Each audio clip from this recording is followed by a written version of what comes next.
Margaret was adjusting her dress as she left the photography studio. Tony had kissed her so passionately that she couldn't breathe. "This is madness," Margaret said. "The most beautiful madness," Tony said. But neither of them knew that this love would change royal history. Because Margaret's secret romance with Tony Armstrong-Jones was not just a love story, but the royal protocol's first major defeat.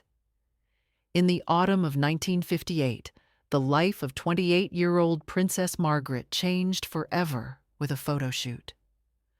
Margaret was still a woman with a broken heart, 3 years after the Peter Townsend scandal. She had considered giving up the throne for love, but ultimately chose royal duty. Now she felt empty and meaningless. That fall, Margaret had an official portrait session. The photographer chosen for the shoot was Tony Armstrong-Jones. Tony was a very talented photographer who wasn't well known in royal circles. When he entered Margaret's life, her world would completely change. Tony's studio in Chelsea was very different from the places the royal family was accustomed to.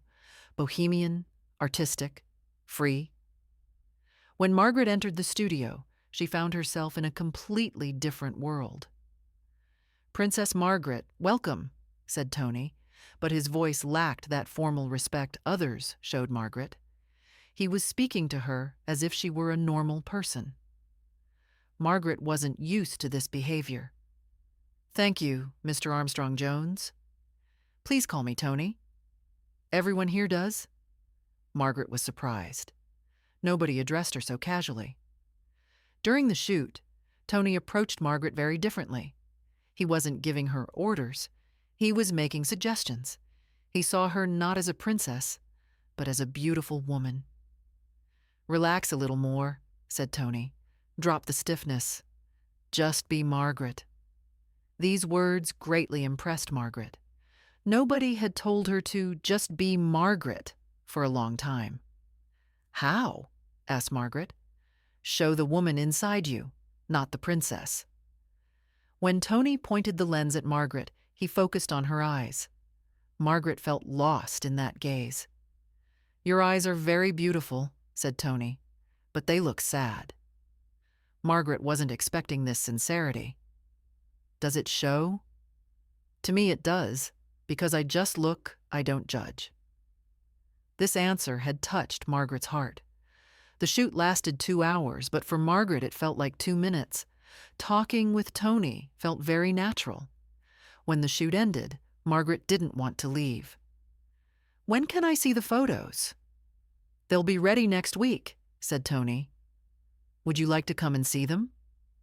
Margaret hesitated. Protocol didn't allow such visits. "May I come?" she asked. "Of course. These are your photos." Margaret felt very different when she left the studio that day. Tony had made her feel human. A week later, Margaret went to Tony's studio again. This time, there was an official reason to see the photos. But the real reason was to see Tony again. "The photos turned out wonderful," said Margaret.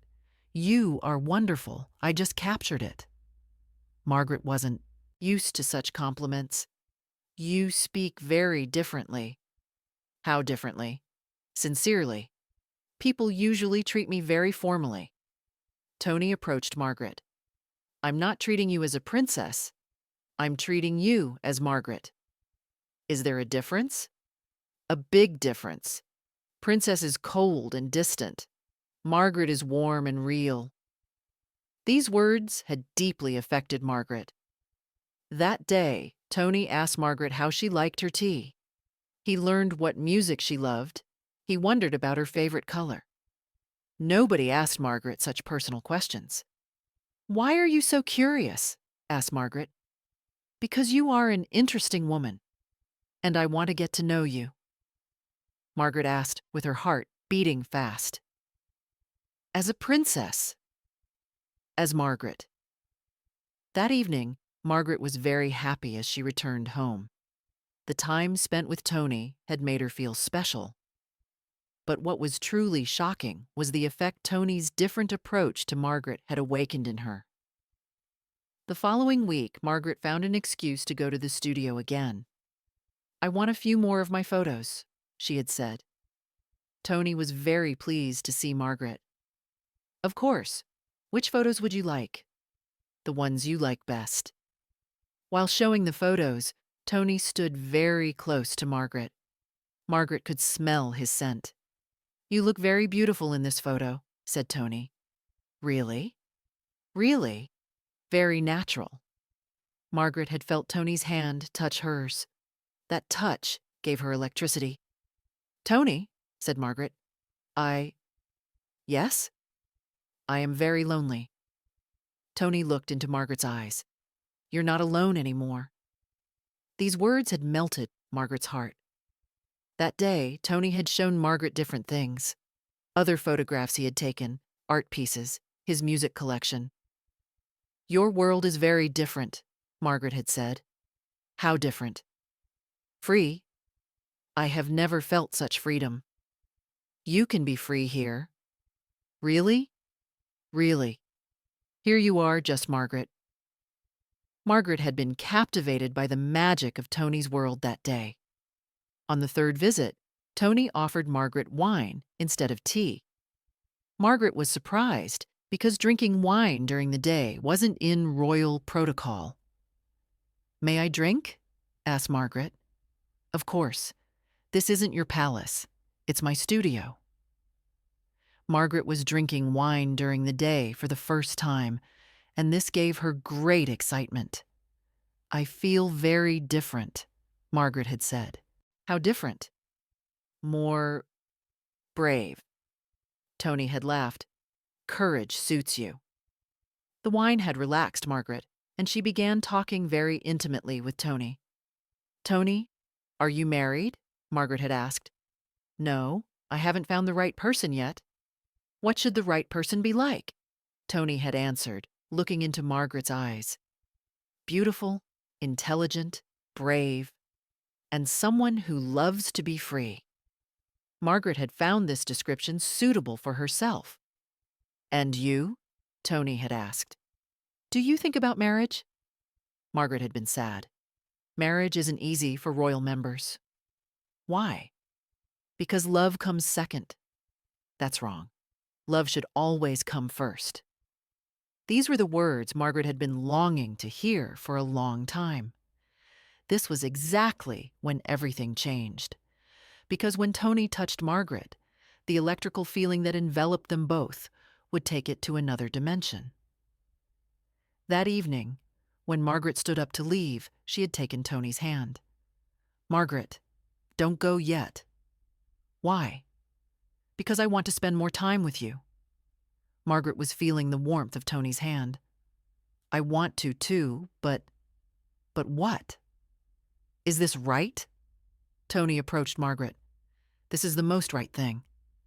And Tony caressed Margaret's face. That touch spread through Margaret's entire body. "Tony," said Margaret breathlessly. "Yes?" "This is so wrong." "Why is it wrong?" "Because I am a princess." Tony approached Margaret's lips. "Right now, you are just Margaret." And he kissed her. That kiss was the first real kiss in Margaret's life. She had never felt this way, even with Peter Townsend. "This is wonderful," Margaret had said when the kiss ended. "You are wonderful," Tony had said. "Kiss me again." Tony had kissed Margaret more passionately. Margaret had completely surrendered herself to Tony at that moment. "I am very happy," Margaret had said. "I am very happy, too. This is madness. The most beautiful madness." After this kiss, Margaret and Tony's love had begun. You haven't seen the biggest surprise yet. Because Margaret and Tony's secret meetings at Buckingham Palace would be much bolder and riskier. Margaret was now constantly looking for excuses to see Tony. "I want to have new photos taken," she would say. "I want to check the frames," she would say. Actually, She wanted to be with Tony. Tony was also making crazy plans to see Margaret. "I want to do a photo shoot at the palace," he had said. "I want to capture the princess in her natural environment." Elizabeth had accepted this proposal. Tony's reputation was growing, and working for the royal family was a matter of prestige. When Tony first came to Buckingham Palace, he was very excited. He would see Margaret in her own home. "Welcome, Mr. Armstrong-Jones," Margaret had said very formally. There was staff around, and both had to be very careful.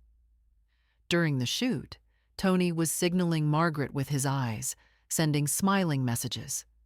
Margaret was responding the same way. "I'm pleased to see the princess happy," Butler James had said. "Yes," Tony had said. "She feels comfortable." When the shoot ended, Tony had to leave, but Margaret wanted to stop him. "When will you deliver the photos?" asked Margaret. "I can bring them tomorrow," said Tony. "Very good." The next day, Tony came to the palace again. This time, Margaret took him to her private room. "You said you wanted to see this," said Margaret. "Yes, I'm curious about your private space." Margaret's room was very personal. Her books, music, photos. "This place is very beautiful," said Tony. "This is my refuge." "Why a refuge?" "Because here I can be myself." Tony approached Margaret. "With me, you can be yourself everywhere." Margaret asked with her heart pounding. "Really?" "Really." And Tony kissed Margaret again, this time at Buckingham Palace, in Margaret's private room. "This is very dangerous," said Margaret. "The most beautiful things are dangerous." "What if someone sees?" "Nobody will see. We'll be careful." Margaret spent a long time with Tony at the palace that day. She showed him her private collections, shared her childhood photos. "I grew up very lonely," Margaret had said. "You're not alone anymore." "Not when you're with me." "I'll always be with you." This promise had given Margaret great confidence. From that day on, Tony began coming to the palace regularly. Each time, he found different excuses. "I want to capture the princess's natural moments," he would say. "I want to document palace life." Elizabeth had approved this project. Tony's work was very successful. But in reality, Tony and Margaret were doing very different things. Margaret was showing Tony the secret corners of the palace. Garden corners where nobody went. Unused rooms. "Nobody will see us here," Margaret had said, in the secret pavilion in the garden. "Perfect," Tony had said. And they had kissed there. In Buckingham Palace's garden, in the secret pavilion, without anyone seeing. "This is very romantic," Margaret had said. "You are very romantic. You make me feel romantic." Tony was treating Margaret very differently. He was treating her not like a princess, but like a lover. "Margaret," he would say, "not Princess Margaret. How do you see me?" "As a beautiful woman, as an intelligent woman, as the woman I'm in love with." This confession had made Margaret very happy. Their secret meetings were increasing. Tony was now coming to the palace several times a week. One day, Margaret did something very bold. She invited Tony to the palace at midnight. "This is very risky," said Tony. "I know, but I want to see you." "How can I get in?" "Through the back door. I'll be waiting." Tony came to the palace at midnight. Margaret was waiting for him. "Have you gone mad?" said Tony. "I've gone mad for you." And Margaret took Tony to her room. "I was very curious about this place," said Tony. "This is where I live." Tony tried to understand Margaret better by examining the room. "You are a very complex woman," he said. "How complex?" "You're both a princess and a rebel. You bring out my rebellious side." "That's good." That night, Tony and Margaret talked for hours. Margaret told him her deepest secrets. "I didn't tell you about what I went through with Peter," said Margaret. "Do you want to tell me? I loved him very much, but I left him for the crown. Do you regret it?" Margaret thought. "I used to regret it, not anymore." "Why?" "Because I found you." Tony approached to kiss Margaret. "I found you too." Wait a minute, don't miss this detail. Because Elizabeth's suspicions would make Margaret and Tony's love very dangerous. Elizabeth had begun to notice the change in Margaret's behavior. "Margaret seems very happy," she had told Nanny Margaret MacDonald. "Isn't that a good thing, Your Majesty?" "Yes, but I wonder what the reason is. Maybe she's come of age, found herself." Elizabeth wasn't entirely convinced. Margaret had indeed changed a lot. She was more energetic, more cheerful, more full of life. "Margaret, you seem very happy," Elizabeth had said one day. "Do I?" "Yes. Is there a reason?" Margaret had to lie. "No, I'm just enjoying life." "That's good." But Elizabeth's suspicions had begun to increase. Especially Tony's frequent visits to the palace had caught her attention. "Mr. Armstrong-Jones comes very often," she had told Butler James. "Yes, Your Majesty. He's working with Princess Margaret." "What kind of work?" "A photography project, Your Majesty." Elizabeth wanted to learn the details of this project. "Margaret, how is Mr. Armstrong-Jones's project going?" "Very well. He's a very talented photographer." "Yes, he seems to be. How long will this project last?" Margaret had panicked. "I don't know. He will decide." Elizabeth had noticed Margaret's nervousness. That evening, Elizabeth ordered research to be done about Tony. "I want information about Mr. Armstrong-Jones," she told her private secretary. "What kind of information, Your Majesty?" "Everything. His past, private life, business relationships." This investigation was very dangerous for Margaret. Tony also understood the situation and warned Margaret. "The Queen might be investigating me," he had said. "How do you know?" "From my intuition, and from some questions." "What will we do?" "We'll be more careful." "But I want to see you." "I want to see you too. We'll find another way." Tony and Margaret had to be more creative. Tony called the palace under another name. He left a message for Margaret. "Message for Princess Margaret from Lord Snowdon," he had said. This was a code name. Tony had now become Lord Snowdon. Margaret was very excited when she received the message. "Who is Lord Snowdon?" Butler James had asked. "I don't know.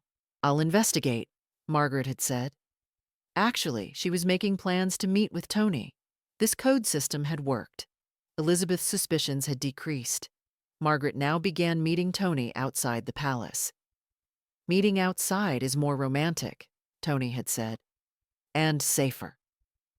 Tony was taking Margaret to places where normal people went. Small restaurants, jazz clubs, art galleries. "I love these places very much," Margaret had said, "because here you are free. You make me feel free." Margaret loved the time she spent with Tony. She felt like a normal woman. "I wish it could always be like this," Margaret had said. "Why can't it be?" "Because I am a princess. I love you as Margaret. But in real life, I will continue to be a princess." Tony understood Margaret's concerns. "We'll think about this." "How?" "We'll think together." This conversation was their first serious talk about their future. "What you've seen so far is nothing." Because Tony's marriage proposal to Margaret would be very surprising and romantic. In the summer of 1959, Margaret and Tony's love had reached its peak. The couple who had been together for a year was now seriously talking about marriage. Tony had made a very big decision. He would propose marriage to Margaret. But this wasn't easy. Margaret was a royal member, and she needed the Queen's permission to marry. Tony first revealed his plan to Margaret. "Margaret, I want to marry you." Margaret was very surprised. "Are you serious?" "Very serious." "But I am a princess. This is very complicated." "I know, but I love you." "I love you too, but..." "But what?" "Will Elizabeth give permission?" "We'll ask for this." "What if she doesn't?" Tony took Margaret's hands. "Then we'll run away." "Will we run away?" "Yes." "I love you, Margaret. I'll try everything." This determination had greatly impressed Margaret. Tony wanted to make the marriage proposal in a very special way. He took Margaret to her favorite place, a small park by the Thames. "This is where we first met," Tony had said. "Yes, this place is very special." Tony took a small box from his pocket. "Margaret, I love you very much." Margaret's heart started beating fast. "Tony, you are the meaning of my life. You are mine too. Will you marry me?" And he showed the ring in the box. It was a very beautiful but modest ring. "This is wonderful," said Margaret, crying. "Does this mean yes?" "Yes, of course yes." Tony put the ring on Margaret and kissed her. "I am very happy," said Margaret. "I am very happy too. What will we do now?" "We'll talk to Elizabeth." "I'm scared." "I'm with you." "We'll talk together." This marriage proposal was very important for Margaret. For the first time, a man was proposing marriage to her just because she was Margaret. "Tony, do you love me because I am a princess?" "No, I love you because you are Margaret." "This is very beautiful." "You are very beautiful." Margaret was very happy that day. She had never felt this way in her life. But now the hardest part was coming, telling Elizabeth. Margaret and Tony made an appointment to talk to Elizabeth. "This is very risky," Margaret had said, "but necessary. We will be together. Elizabeth will be shocked." "She might be, but you will show that you are happy." "What if she doesn't give permission?" "Then we'll make other plans." Margaret was drawing strength from Tony's determination. When the day came to meet with Elizabeth, Margaret was very excited. "I want to tell Her Majesty something," Margaret had said. "What is it?" Elizabeth had asked. "I want to marry Tony." Elizabeth had been shocked. "Mr. Armstrong-Jones?" "Yes." "How long have you been seeing each other?" "For a year. And I didn't know about this." Margaret had been embarrassed. "I'm sorry, Elizabeth, but I am very happy." Elizabeth had been very angry. "Margaret, you deceived me." "I didn't deceive you. I just hid it." "That's the same thing." Tony had intervened. "Your Majesty, I love Margaret very much." "Who are you to love my sister?" This question had hurt Tony, but he remained calm. "I am Tony Armstrong-Jones, and I love Margaret with all my heart." Elizabeth was very angry. "I will not allow this marriage." Margaret had started crying. "Why?" "Because you are a princess. You cannot marry just anyone." Tony had defended Margaret. "Margaret deserves to be happy. Happiness does not come before royal duty." This answer had upset both Margaret and Tony. You won't believe it, but this rejection made Margaret even more determined. "Elizabeth," Margaret had said, "I love Tony and I will marry him." "I said I won't allow it." "Then I will leave the royal family." This threat had shocked Elizabeth. "Margaret, what are you saying?" "I want to live for love. You live for the crown." And Margaret had left the room with Tony. This scene had created the biggest crisis between Elizabeth and Margaret. Margaret was truly determined. She would marry Tony despite everything. "Tony, what do you think?" she had said. "I am with you in every decision you make." What will we do if she doesn't give permission? We'll run away. We'll get married in another country. Are you serious? Very serious. You are worth everything to me. This determination had given Margaret great strength. Finally, Elizabeth had been left helpless. Margaret could really leave the royal family. A few weeks later, Elizabeth called Margaret again. "Margaret, let's discuss the marriage matter again." "Elizabeth, my decision hasn't changed." "I know. I thought about it too." Margaret had been hopeful. "And?" "If Tony learns royal protocol, I can allow your marriage." Margaret had been very happy. "Really? But I have conditions." "What are they?" "Tony will receive a title, and he will share royal duties." Margaret looked at Tony. "Do you accept?" Tony had smiled. "I accept everything for Margaret." Thus the path to Margaret and Tony's marriage had been opened. In 1960, Margaret and Tony got married. This marriage was very important in royal history because for the first time, a princess was marrying for love. Margaret was very happy on her wedding day. "My dreams came true." "Our story is just beginning," Tony had said. This love story had taught Margaret many things. It was worth fighting for love. Tony had taught Margaret this: true love loves a person not as a princess or king, but as themselves. Margaret and Tony's love had made the royal family's traditional rules yield to love for the first time. This story teaches us true love fights against everything and ultimately wins. Margaret's crazy love with Tony had been the most beautiful period of her life because for the first time she had experienced the happiness of being herself.